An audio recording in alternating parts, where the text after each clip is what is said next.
Bismillahirrahmanirrahim. Assalamualaikum warahmatullahi wabarakatuh. Innal hamdalillah nahmaduhu wa nasta'inuhu wa nastaghfiruh wa na'udzu billahi min shururi anfusina wa min sayyiati a'malina.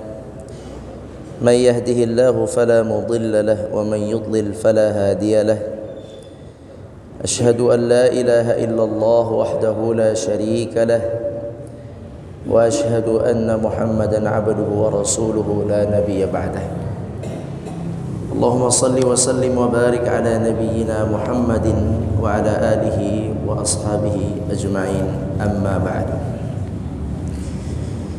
قال الله تعالى Subhanaka la ilma lana illa ma 'allamtana innaka antal alimul hakim. Kaum muslimin yang dirahmati Allah Subhanahu wa taala, puji syukur dan rasa terima kasih kita kepada Allah kita panjatkan dengan mengucapkan alhamdulillahi rabbil alamin. Salawat dan salam kepada Nabi kita, Nabi besar Muhammad sallallahu alaihi wasallam. Pada hari ini insyaallah kita melanjutkan pelajaran kita mengenai fiqih bersuci. Dan pada pertemuan yang silam kita telah mempelajari hal-hal apa saja yang tidak membatalkan wudu. Alhamdulillah sudah kita bahas pada pekan yang lalu. Adapun pekan ini insyaallah kita akan mempelajari kapan wajib dan kapan sunnah berwudu. Jadi dalam hal apa kita wajib berwudu dan dalam hal apa kita sunnah berwudu. Yang pertama wajib berwudu pada 3 keadaan, yaitu salat. 1, salat. Allah Subhanahu wa taala berfirman, A'udzu billahi minasyaitonir rajim. Ya ayyuhalladzina amanu idza qumtum ilas salati faghsilu wujuhakum wa aydiyakum ilal marafiq wamsahu bi ru'usikum wa arjulakum ilal ka'bayn. Artinya, wahai orang-orang yang beriman, apabila kamu hendak melaksanakan salat, maka basuhlah wajahmu dan tanganmu sampai ke siku, dan sapulah kepalamu, dan basuhlah kedua kakimu sampai ke mata kaki. Quran Surat Al-Ma'idah ayat 6. Surat Al-Ma'idah ayat 6 ini menjelaskan hal-hal yang wajib dibasuh dan diusap ketika wudu, dan ini sudah kita jelaskan pada pertemuan-pertemuan sebelumnya. Di sini yang perlu digarisbawahi adalah kalimat apabila kamu hendak melaksanakan salat. Apabila kamu hendak melaksanakan salat, maka berwudulah dengan cara basuh wajah, basuh tangan sampai siku, sapu atau usap kepala. Bedakan antara membasuh dan mengusap. Usaplah kepalamu dan basuhlah kakimu sampai ke mata kaki jika ingin salat. Kemudian dari hadis Nabi sallallahu alaihi wasallam, yaitu dari Abdullah bin Umar radhiyallahu anhu, Rasulullah sallallahu alaihi wasallam bersabda, "La tuqbalu salatun bighairi tuhurin." Artinya, tidak diterima salat tanpa bersuci. Hadis riwayat Muslim. Kemarin sudah kita jelaskan antara tingkatan suci dari hadas dan suci dari najis. Suci dari hadas wajib hukumnya bagi orang yang ingin salat. Suci dari hadas wajib seseorang yang ingin salat harus berwudu. Agar hadasnya terangkat dan hilang, maka dia menjadi suci dengan wudu. Barang siapa yang salat dia lupa berwudu, atau salat sedangkan dia lupa bahwa wudunya telah batal, dia salat sampai sempurna bersama imam, dia salat sampai selesai. Setelah assalamualaikum dia zikir, kemudian di tengah-tengah zikir dia ingat wudu saya tadi sudah batal, maka hukum salatnya mutlak tidak sah walaupun baru diingat setelah selesai dan sempurna salat. Karena tidak boleh salat tanpa wudu. Nah, berbeda dengan najis. Najis itu adalah kotoran yang dianggap dalam Islam bisa menjadikan salat itu tidak sah. Namun dalam masalah najis, Islam masih memberikan keringanan. Berbeda dengan masalah hadas, masalah wudu. Wudu tidak ada keringanan.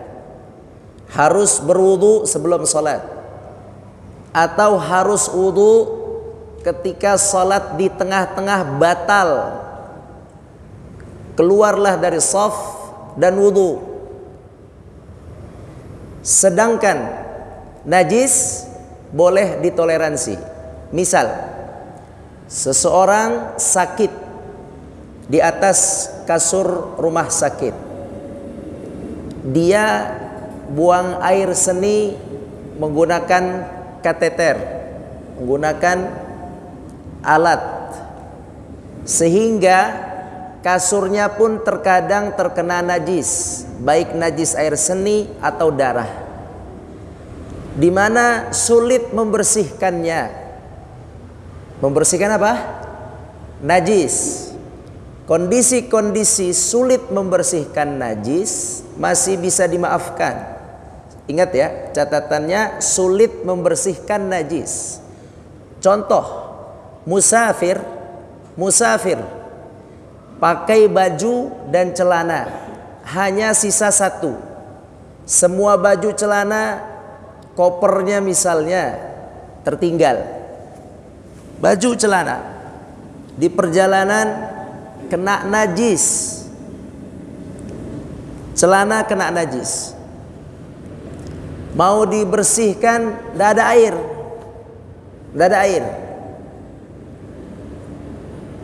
Lantas bagaimana? Pakai batu juga tidak bisa, masih ada sisanya, masih bau. Berarti masih ada najis di celananya. Tamam, masih ada najis di celananya. Tapi dia harus salat zuhur misalnya, waktu salat sudah tiba. Maka apa yang harus dilakukan? Dia harus bertayamum untuk salat, atau tayamum karena nggak ada air.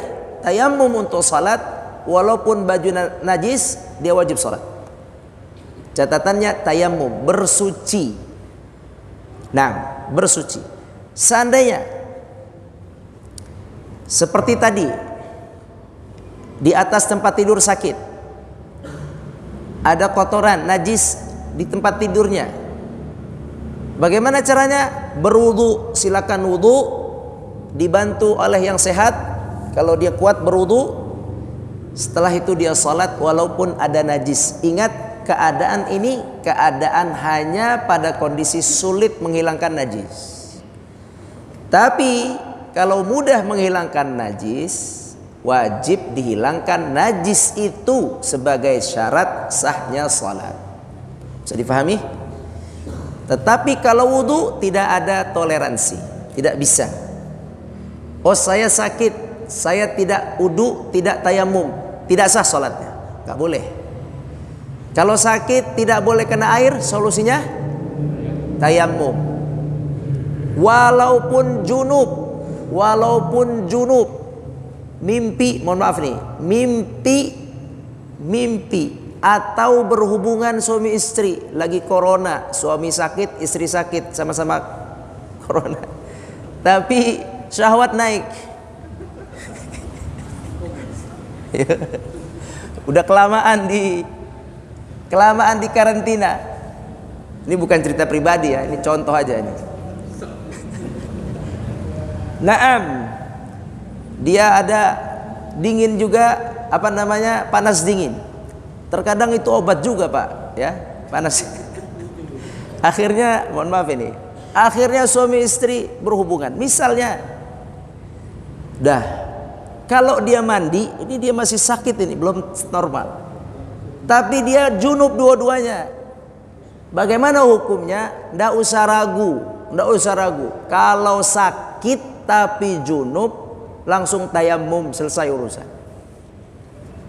Itu perlunya ilmu. Tapi itu bukan untuk tiap hari.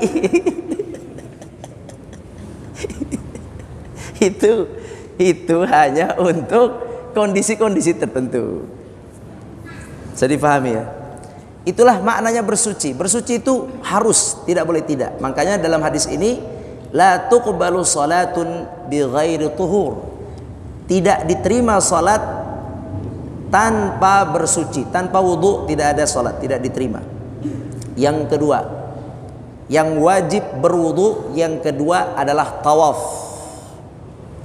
di Makkah, di Ka'bah. Kalau tawaf selain Ka'bah hanya latihan, tidak perlu wudu. Tapi tawaf di Ka'bah harus wudu. Hadisnya, kata Nabi SAW, artinya tawaf ini merupakan salat. At-tawaf sama seperti salat.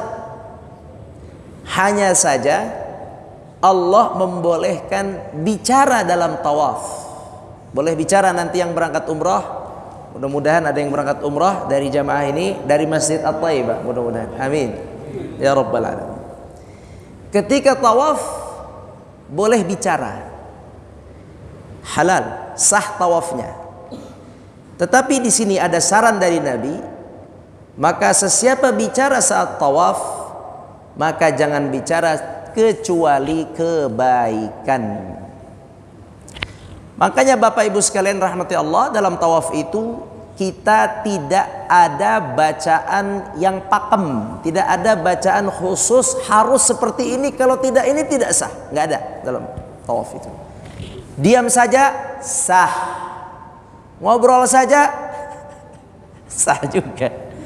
Tawaf isinya ngobrolin aja, dari awal ke pertama tawaf sampai terakhir ngobrol aja, sah tawafnya.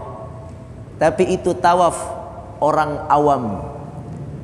Masa tawaf ngobrol sepanjang tawaf? Tidaklah. Tapi sahnya sah. Lantas apa yang dibaca dalam tawaf? Dalam tawaf dianjurkan memperbanyak doa dan zikir, bebas sebebas-bebasnya. Boleh bahasa Indonesia. Dan sebaiknya tidak mengganggu jamaah lain dengan teriak-teriak kur. Ribet itu begitu. Silahkan masing-masing menunduk atau melihat ke depan, jangan melihat kanan kiri. Tawaf yang khusyuk, mengelilingi Ka'bah dan berdoa sepanjang tawaf. Boleh berzikir subhanallah, astaghfirullah, Allahu akbar, silahkan. Boleh juga baca Quran. Baca Quran surat An-Naba, amma yatasaaluna 'anin naba'il 'azimil ladzi hum fihi mukhtalifun. Boleh juga sepanjang tawaf menghatamkan Quran, boleh juga kalau bisa, tapi nggak mungkin. 7 putaran nggak mungkin hatam. Tapi malam ini insyaallah kita hatam Quran ini. Masya Allah. Selamat yang sudah baca Quran dari juz 1 sampai juz 30. Malam ini tinggal khatamannya aja berarti ya. Atau baru mau dikhatamin malam ini? Alhamdulillah selamat, mudah-mudahan berkah dapat bimbingan dari Allah Subhanahu wa taala. Naam. Satu amalan Bapak Ibu sekalian, satu amalan yang mulia adalah menghatamkan firman Allah dari awal sampai akhir. Naam. Mulia sekali amalan itu. Cuman kita lagi ngomongin tawaf, kita balik lagi ke tawaf. Tawaf boleh bicara, silahkan. Tapi intinya tawaf harus wudu. Kalau batal di tengah-tengah tawaf, tidak boleh dilanjut, harus wudu. Harus wudu. Minggir ke samping, wudu. Kemarin yang udah kita ajarin ya. Bawa air aqua, pergi ke samping, wudu di samping. Dengan air yang sedikit, tidak masalah insya Allah. Lanjut tawaf lagi. Yang ketiga, wajib kita berwudu ketika menyentuh mushaf. Mushaf Quran. Mushaf itu adalah Quran yang bahasa Arab seluruhnya. Anda nggak pegang, biasanya bawa, ini lagi nggak bawa. Yang hijau itu semua kalau tidak salah tidak ada terjemahnya ya. Ya, itu namanya mushaf. Kalau yang ada terjemahan namanya buku tafsir atau buku terjemah. Yang dimaksud dalam bab ini adalah menyentuh yang full Al-Quran, tidak ada terjemah, itu diwajibkan berwudu menurut sebagian ulama. Tapi kenapa Pak? Nanti minta waktu untuk tanya jawab. Oh, tanya jawab ya. Nanti. Ya. Insyaallah. Bisa dibedakan mana mushaf, mana Quran terjemah. Quran terjemah yakni boleh tanpa wudu, boleh wanita haid. Ini bapak-bapak punya istri, punya anak perempuan di rumah, haid, menyentuh mushaf terjemah itu boleh. Kata Imam Syafi'i rahimahullah, apabila di sebuah Quran itu kalimat Allah lebih sedikit dari kalimat manusia, maka boleh dipegang dalam keadaan junub. Tapi syaratnya tadi apa? Kalimat Allah lebih sedikit dari. Di sini ada kalimat Allah nggak? Nah, kayak gini contohnya. Ini nggak apa-apa dipegang nih. Oleh orang yang belum wudu, oleh orang yang hadas besar atau hadas kecil, boleh. Karena bahasa manusia lebih banyak. Oleh itu, Quran terjemah itu atau buku tafsir Ibnu Katsir, tafsir Tabari, buku tafsir banyak, Al-Baghawi, itu buku tafsir itu masuknya buku, bukan mushaf. Juga Quran terjemah itu masuknya buku terjemah. Buku terjemah Al-Quran Al-Karim. Sedangkan yang disebut dengan mushaf itu adalah yang benar-benar murni, semuanya bahasa Allah Azza wa Jalla, semua bahasa Arab, semua kalam Allah Azza wa Jalla, tidak ada kata-kata manusia di situ. Itu mushaf. Nah, untuk menyentuh mushaf hukumnya seperti ini. Hukum pertama, tidak boleh tanpa wudu, wajib wudu. Ini hukum pertama, wajib wudu. Ini hukum pertama, wajib wudu. Sebagaimana hadis dari Amr bin Hajam radhiyallahu anhu, Rasulullah SAW mengirim surat kepada penduduk Yaman. Kata Nabi, la yamassul Qur'ana illa tahirun. Janganlah menyentuh Al-Quran kecuali orang yang dalam keadaan suci. Janganlah menyentuh Al-Quran kecuali orang yang dalam keadaan suci. Suci itu dua ya kan? Suci hadas besar atau suci hadas kecil. Baik, hadis ini menjadi dalil bagi para ulama yang mewajibkan wudu sebelum megang mushaf. Wudu sebelum megang mushaf. Tapi menurut sebagian ulama, khusus untuk megang mushaf, sebagian ulama mereka mengatakan bahwa menyentuh mushaf itu wajibnya bukan dari hadas kecil, wajib bersuci dari hadas besar menurut sebagian. Misalnya ana wudu batal. Wudu batal berarti hadas apa tuh? Kecil. Ana mau megang mushaf. Oke, mau megang mushaf. Menurut Said Sabit, beliau mengatakan harus wudu. Beliau ikut pendapat harus wudu. Tapi beliau juga di sini menyampaikan, di dalam kitab ini beliau menyampaikan ada juga kok ulama yang mengatakan tanpa wudu boleh, begitu. Kenapa ulama mengatakan tanpa wudu boleh? Sebab yang dimaksud hadis ini jangan menyentuh Al-Quran kecuali orang yang suci. Maksudnya suci dari junub, suci dari haid. Maksudnya begitu. Mau yang mana ini? Ya, ana simpulkan kesimpulannya, salat dan tawaf tidak sah kecuali pakai wudu. Sedangkan mushaf silahkan berwudu, sebaiknya berwudu. Kalaupun tidak, insya Allah dimaafkan. Khusus mushaf saja, begitu ya. Dan tadi perhatikan, mushaf itu apa tadi? Adalah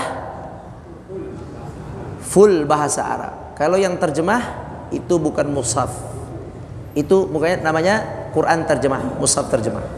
Tapi tetap tidak boleh diremehkan, walaupun dia terjemah tidak boleh diremehkan. Tetap harus ditaruh di atas, tetap harus dipegang dengan baik. Tapi ana ingin kasih tahu saja tadi, pandangan Imam Syafi'i, mushaf itu yang kalam Allah semua, atau kalam Allah lebih banyak. Kalam Allah lebih banyak, kalam manusia sedikit, itu disebut mushaf. Tapi kalau kalam manusia lebih banyak, kalam Allah lebih sedikit, beliau mengatakan itu bukan mushaf, namanya buku tafsir. Nah, sudah, itu 3 keadaan kita wajib berwudu. B, sunnah berwudu pada 5 keadaan, yaitu 1, sunnah. Kalau ini sunnah, boleh wudu, boleh tidak, sunnah saja. 1, ketika berzikir, zikir. Misalnya habis salat, sudah salam imam, assalamualaikum, assalamualaikum. Kemudian kita buang angin, tidak terdengar tapi tercium. Kalau udah salat, nggak usah berdiri, nanti ketahuan. Nggak usah keluar, karena enggak perlu. Kalau lagi sholat, buang angin, cepat-cepat keluar. Boleh nggak ngelewatin orang sholat?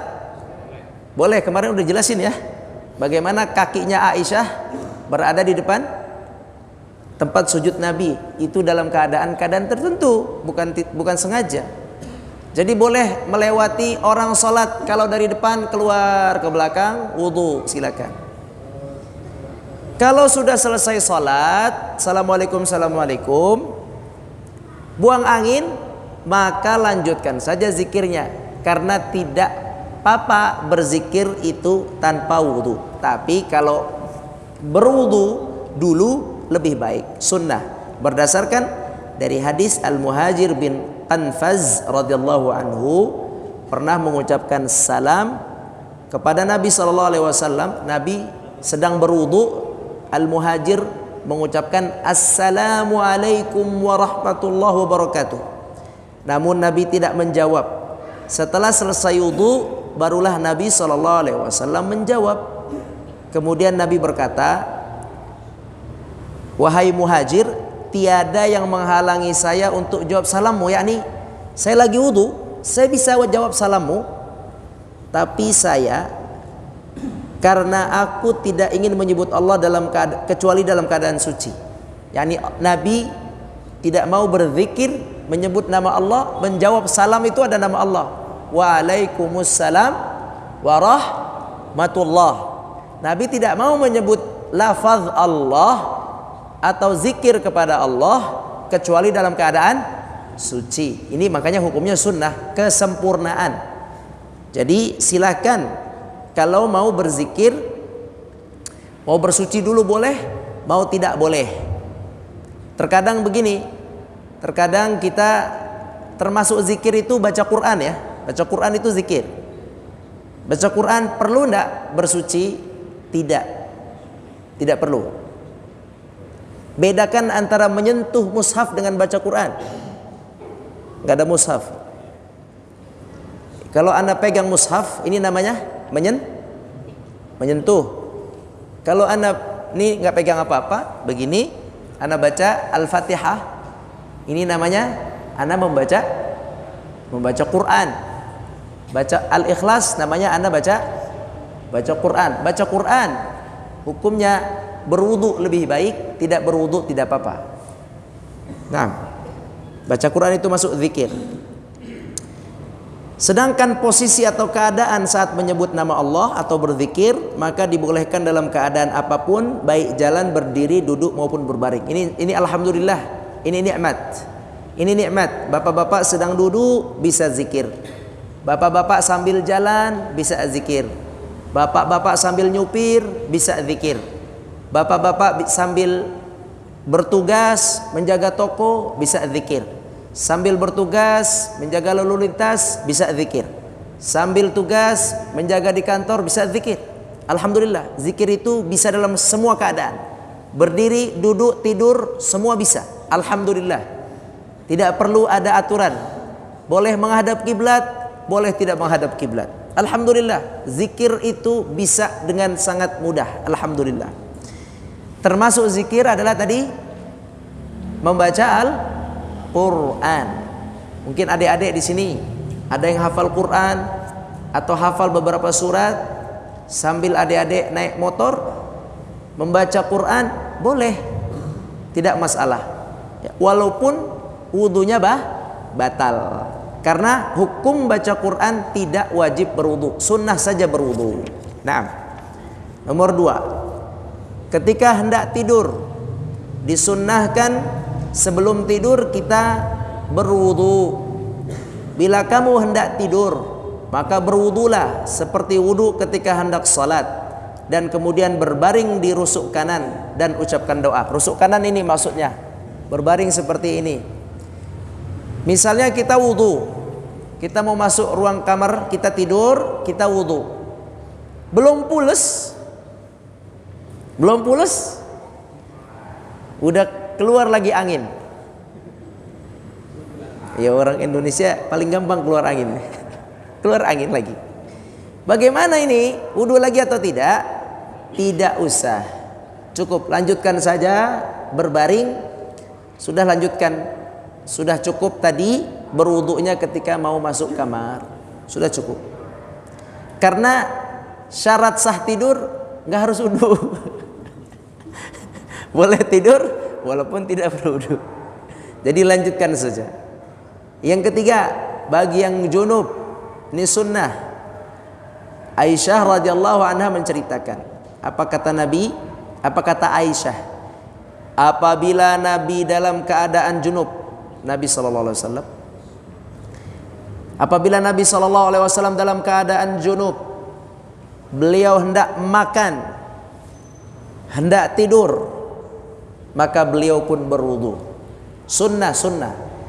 Bagi yang berjunub setelah berhubungan dengan istri, jika mampu masih bisa bangun, wudu dulu. Kalau sudah nggak kuat bangun, alhamdulillah boleh tidur. Tapi kalau mau makan ya tolong wudu dulu. Kalau tadi tidur oke lah, udah nggak kuat, udah capek, tidur, langsung tidur nggak apa-apa. Tapi kalau mau makan kan bangun tuh, ya mau makan bangun, lapar, habis berhubungan lapar, mau makan, wudu dulu. Wudu, jangan tidak. Wudu sunnah di situ. Berhubungan habis subuh. Mohon maaf nih, ini bukannya ini nih, ini emang hukum harus disebutin ya. Habis subuh berhubungan, jam 7 selesai, yakni habis subuh jam 7 lah. Syuruk, pulang dari syuruk. Hari Sabtu libur sebelum main pingpong. Habis itu main pingpong, belum mandi, wudu saja. Kalau belum mandi boleh, wudu saja. Silakan main pingpong dalam keadaan junub tapi sudah wudu. Nggak apa-apa kok mereka nggak tahu ini. Nah, kapan wajib mandi? Kapan ayo? Kapan wajib mandi junub? Mau sholat doang, Pak. Iya, jadi nggak harus cepet-cepet. Tapi sebaiknya langsung lah. Tapi Anda bicara hukum, bahwa hukumnya tidak mesti langsung mandi junub, tapi sebaiknya mempercepat wudu ketika junub. Nah, ada hadis lain, lihat hadis lain. Rasulullah SAW memberi keringanan bagi yang junub apabila dia hendak makan dan minum dan tidur cukup berwudu. Nah, bayangin kalau kita junub, ya nggak boleh makan kecuali mandi dulu. Aduh, repot juga ini. Nggak bisa sahur kita. Ini kalau yang ceramah anak muda begini, Pak. Kalau yang ceramah orang tua mungkin nggak terlalu dalam bahasnya.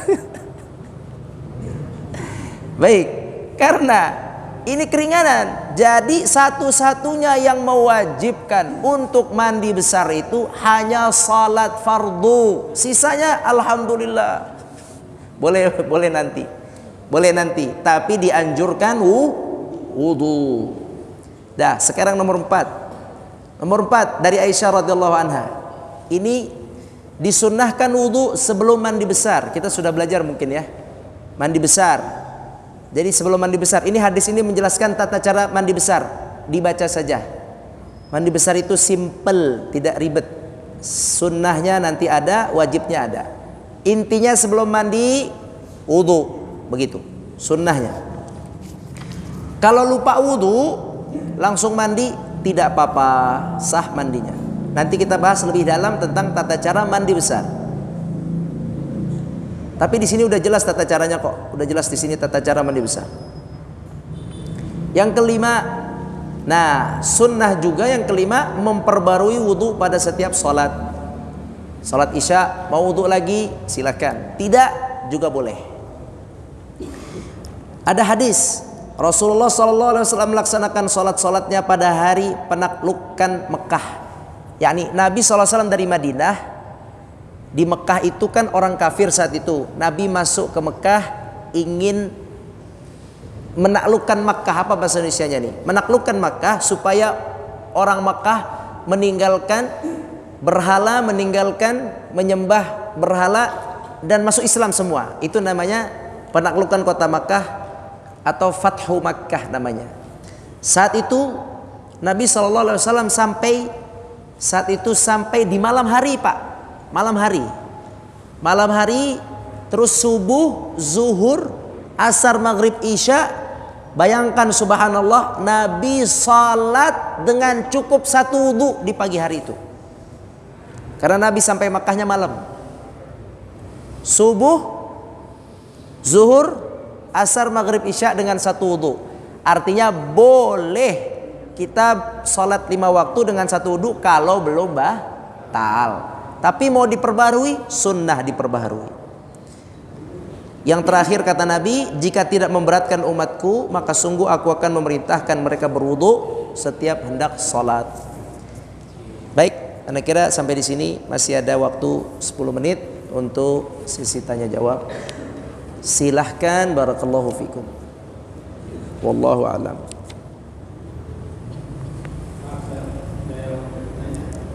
Boleh, Pak? Bismillah.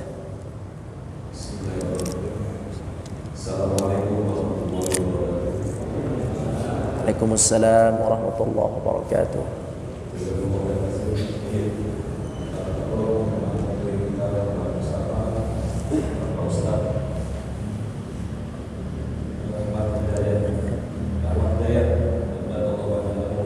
Amin.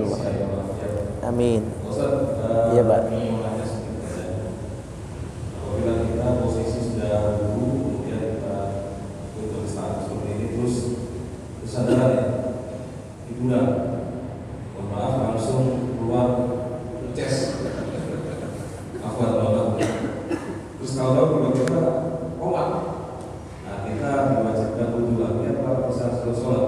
Naam. Demikian, mohon maaf. Assalamualaikum warahmatullahi wabarakatuh. Assalamualaikum warahmatullahi wabarakatuh. Jadi ini babnya bab pembatal wudhu.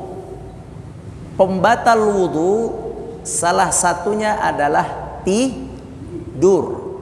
Ada dua tidur yang bisa membatalkan wudhu. Satu, tidur yang telentang, membaringkan badan. Itu satu, membaringkan badan. Yang kedua adalah tidur yang menghilangkan daya sadar, kesadarannya hilang. Naam, sadarannya hilang, itu akan membatalkan. Adapun tidur yang bersandar, itu kemarin kita bahas hadisnya di sini ya, 2 minggu yang lalu. Tidur yang bersandar, di situ hadisnya selama palanya nggak ongleng-ongleng nggak apa-apa itu. Selama palanya ini tidur begini, atau begini, di situ palanya tidak pindah-pindah dan tempat duduknya nggak pindah, di situ aja, begini, terus walaupun dia dalam ya di situ, tapi dia bersandar begini, itu tidak apa-apa di situ. Ada orang yang tidur lagi begini Pak, lagi begini, karena posisinya berdiri begini atau duduk begini, terkadang dia mudah keluar ininya, iya. Tapi di dalam hadis itu selama tempat duduknya nggak pindah.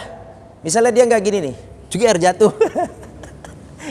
Kalau jatuh itu, maka terjadi perpindahan tempat duduk, itu batal, hati-hati. Tapi kalau dia masih begini nih, begini terus, pules begitu, kalau dibangunin kakinya kram.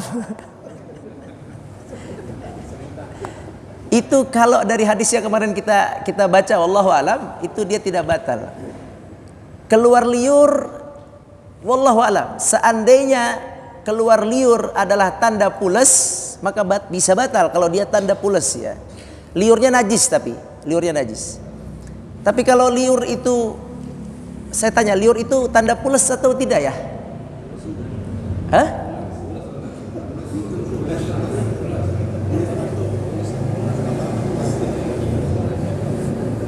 Kalau air liur itu tanda pules, hilang kesadaran sama sekali, maka sebaiknya berwudu.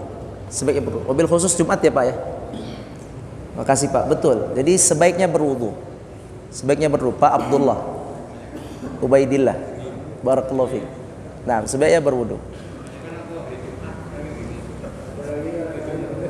Iya, di Jumat banyak. Gak apa-apa itu. Begini gak apa-apa. Silakan.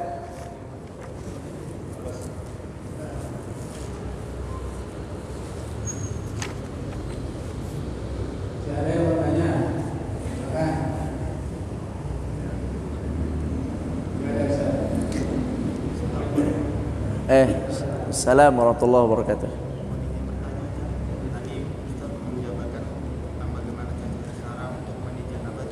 Mandi besar. Mandi besar nanti dibahas. Sementara mandi besar, baca dulu ini hadis ini. Anak muda nanya mandi besar. Apabila Nabi hendak mandi besar, beliau mulai cuci tangan. Kemudian tuang air dengan tangan kanan ke tangan kiri. Untuk apa? Mohon maaf, membasuh, mencuci kemaluan. Cuci dulu. Setelah cuci kemaluan, wudu. Sunnahnya wudu. Setelah wudu, rambutnya dirapihkan. Di apa? Di ini. Ya, biar masuk air. Perlu sampo. Sampo bukan syarat sah mandi. Pakai sampo boleh. Pakai tanah boleh. Nggak pakai juga boleh, nggak harus pakai sampo. Masukin sini air. Kenapa ini duluan? Karena ya rambut wajar, takut tidak masuk air, maka dimasukkan air ke sini sambil disela-sela. Sampai kemudian dia yakin ini sudah masuk air, bagian kepala sudah masuk air, Sudah merasa bersih, maka mengusap atas kepalanya 3 usapan. Ya, diusap atas kepalanya 3 usapan begini 3 kali. Selesai, habis itu disiramlah seluruh badan dengan air. Itu cara singkatnya. Tapi nanti kalau mau sunnahnya ya kanan dulu, kiri dulu. Tapi begitu aja udah sah. Bisa difahami? Kita mandi ya.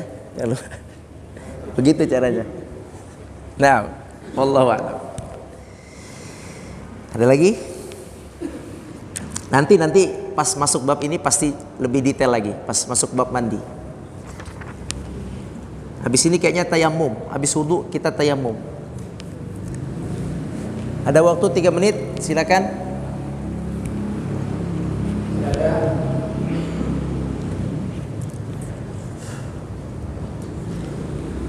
Kalau yang tadi air liur kena baju kita najis. Bagaimana cara bersihinnya itu? Kita ke kamar mandi, wudu lagi untuk meyakinkan wudu kita itu, kita wudu. Setelah itu, ini ada air liur. Gimana caranya? Ya, tinggal dibersihkan. Disiram air. Nah, disiram air sampai basah, sampai hilang baunya, hilang bekasnya, sudah. Habis itu dia sholat kembali. Nah, ada lagi pertanyaan?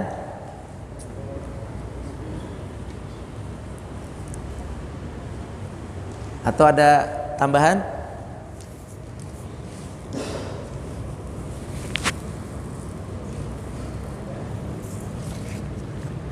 Sudah? Baik. Jika sudah, mudah-mudahan apa yang kita pelajari ini bermanfaat untuk diri kita, khususnya untuk bisa kita amalkan. Wabil khusus wajib berwudu pada salat dan tawaf. Adapun menyentuh mushaf, berwudu wajib, itu diperdebatkan oleh para ulama. Jika bisa berwudu, berwudulah. Jika tidak, hukumnya tadi masih luas lah, masih ada toleransi di masalah memegang mushaf. Adapun yang sunnah adalah masalah berzikir, sunnah berwudu ketika hendak tidur nanti malam, sunnah wudu.